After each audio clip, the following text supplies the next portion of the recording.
Hey guys, how's it going? I wanted to give you guys a quick video going over 3 classes early game to mid game that I think work very well for Denam and can make your game a lot easier in the long run. So when you get Denam, he's a warrior to begin with, which warriors are alright. You know, they're good in the very beginning, first few areas, first few, battles. But warriors have a main problem that you eventually realize is their mobility and their lack of versatility, as far as all they can really do is melee stuff, and they can't do much else. So what I recommend is, as soon as you can, change Denam's class. And I'm going to go in order of what I think are the best 3. So we're going to start off with the third best that I feel, which is the Knight. And you get access to the Knight pretty much right at the beginning of the game as a class change. Knight is phenomenal for a couple reasons. 2 of the main reasons it's really good is, 1, it's really tanky, and it can also deal out damage, but it also can heal. So I think Denam, being the main character, he needs to have versatility. He can't be like a one-trick pony.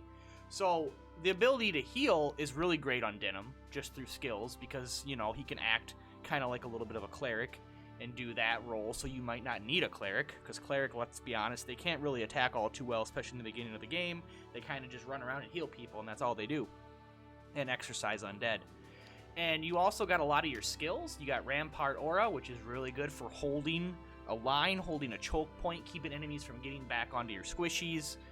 And you also have you're not going to have Guardian Force, but you also have your Phalanx as well, which procs and can make you take 70% reduced damage from the next attack. So survivability's there, healing's there, utility's there, and the Knight, it's a really good choice, really solid, would be a really good one for the first. If you had to make a choice on Denam really early, Knight wouldn't be bad. Then a little bit later, you're going to get access to my boy. You're going to get a Ninja.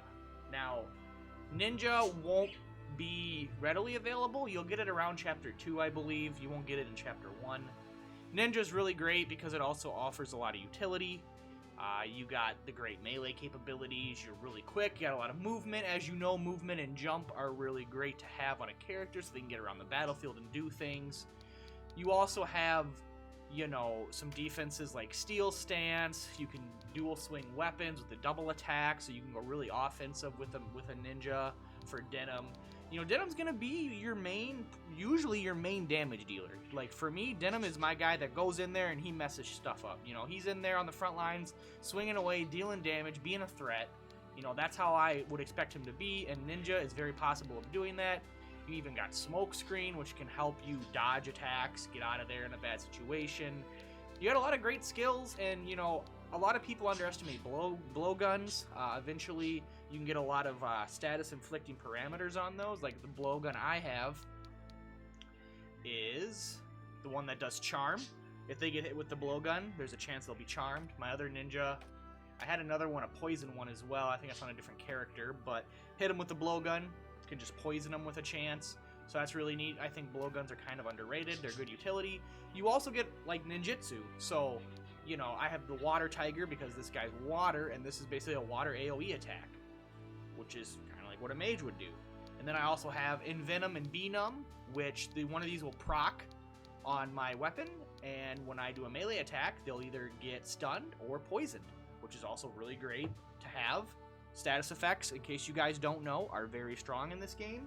If you're not doing status effects, you should start doing them. They will make your life so much easier. I cannot tell you how great poison is in general, because poison scales. Like, it's not like a flat amount. Like, it scales with the strength of the unit. So, like, a level 20 dude doing poison is going to be just as effective, if not more, than a level 10 when you're using it at a level 10. So it doesn't get weaker. It doesn't just be the same. It's very, very viable. And now, I want to make this video not super long. Last but not least, Rune Fencer is my #1 build on Denam, I feel, early on. It's what I have. I feel like Rune Fencers in general are super strong. I also have another one in the party. They just can do everything. You can use melee, you can use bows, crossbows, magic, you can heal. I mean, it's literally a jack of all trades. And you got really decent movement too. And survivability to a degree. So, I really think Rune Fencer shines on Denam. By far his best beginner class, and you can be a Rune Fencer right after the first battle. You buy those little tickets, you got a Rune Fencer. I didn't make my Denam a Rune Fencer till beginning of Chapter 2, end of Chapter 1, because I didn't really think they were that great until I started using them more. And I mean, another thing too is these instills. As far as I can tell, Rune Fencer and fairies or pixies or whatever are the only ones that can use this. And the great thing about instill is it makes you touched and resistant.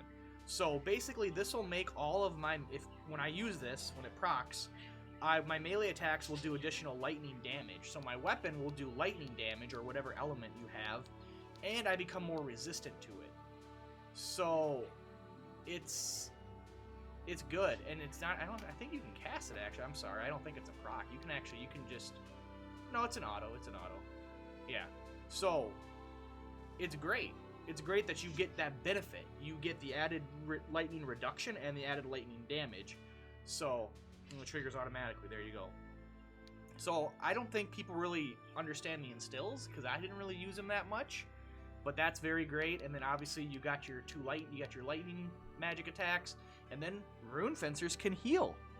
They can use heal 2, heal 1. You know, they can heal just like a cleric. Maybe not as high, but I find that using a cleric is situational, especially if you're dealing with undead. But a lot of times, you can kick a cleric out of your party, rely on a knight to heal, rely on a Rune Fencer, or just use items. Honestly, I'm telling you, items, especially when you get the heal 50% HP, 75% HP, items just heal more than a cleric ever could. And you don't even need it. And you can give I usually give 2 or 3 heal items to every character, so they can just heal themselves. And another little tip, which I mentioned previously, but just real quick, if you do need money and you need to start grinding, because a lot of people, you can't do random battles and training doesn't give you money. Once you get to Chapter 2, you can get to the Farampa Wildwood. You can go here and grind money till your heart's content. You can run this. It expands every chapter. The dungeon gets bigger, and you can just repeat and grind money and get stronger and, you know, buy those healing items, because you'd be like, well, I don't have enough money to buy healing items, or I would. That's a way to do it. So this is just my input on 3 classes I think Denam will work really well as throughout the majority of the game, and especially early on. Let me know what you guys think. If the video helped you out, please leave a like down below. Comment any questions or anything you have. I'd be glad to help you guys out, and plan on seeing more videos from me covering Tactics Ogre. I will see you guys in the next one. Thanks for watching. Later.